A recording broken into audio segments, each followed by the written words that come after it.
Assalamualaikum warahmatullahi wabarakatuh. Perkenalkan, nama saya Muhammad Ajhar Ismail dari kelas 12 IPA 1. Saya akan mempresentasikan laporan proyek pengamatan anabolisme fotosintesis menghasilkan oksigen.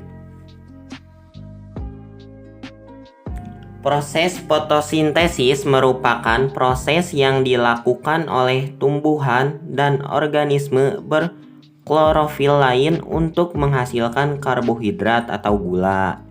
Secara sederhana, fotosintesis dapat diartikan sebagai proses yang dilakukan tumbuhan untuk mengolah gas karbon dioksida dan air dengan bantuan cahaya matahari dan klorofil diolah menjadi oksigen dan karbohidrat. Tujuan percobaan dari Ingenhousz yaitu membuktikan bahwa di dalam proses fotosintesis dihasilkan oksigen. Banyaknya oksigen yang dihasilkan dalam sebuah proses fotosintesis terjadi dipengaruhi oleh beberapa faktor. Tinggi rendahnya intensitas cahaya, tinggi rendahnya suhu, banyak sedikitnya karbon dioksida. Tujuan percobaan kali ini adalah menguji percobaan Ingenhousz di mana menurut Ingenhousz fotosintesis menghasilkan oksigen. Mengamati faktor-faktor yang berpengaruh terhadap proses fotosintesis. Pertama, siapkan alat dan bahan. Lalu selanjutnya membuat perangkat percobaan.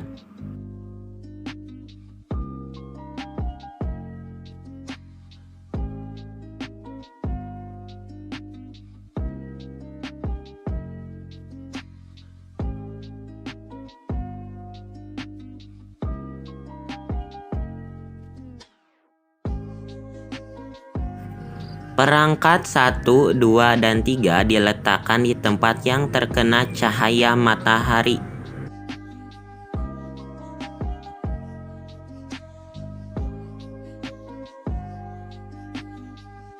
Perangkat 1, terdapat banyak rongga udara.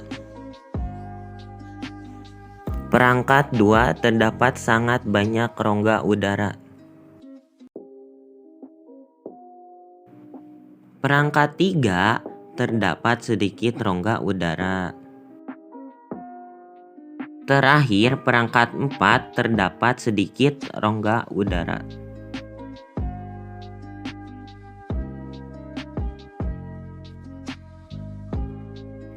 Perlu diketahui, dalam percobaan memuat 3 jenis variabel.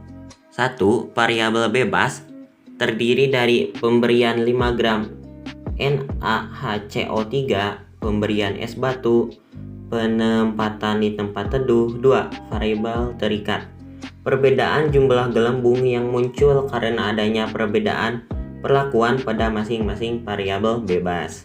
3. Variabel kontrol, perangkat 1, media yang tidak diberi perlakuan apapun. Perangkat 1 ini digunakan untuk membandingkan hasil perlakuan yang lain.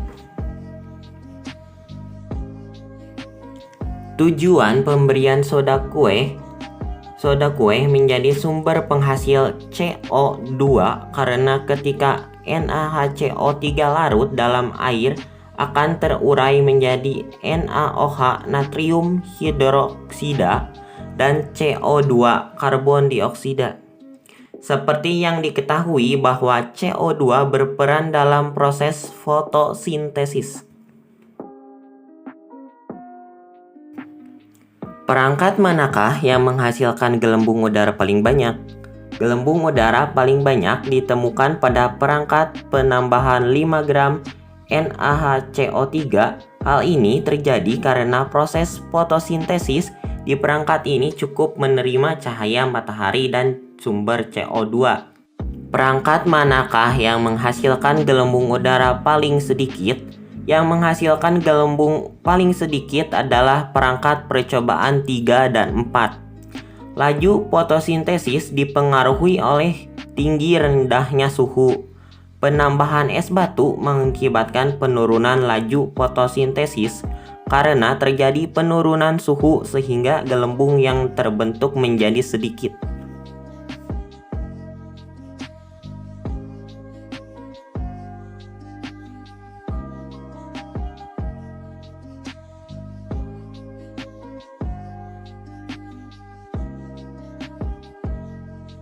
Kesimpulannya adalah proses fotosintesis menghasilkan oksigen. Laju fotosintesis dipengaruhi oleh pertama, intensitas cahaya, kedua, kadar karbon dioksida, ketiga, tinggi rendahnya suhu. Wassalamualaikum warahmatullahi wabarakatuh.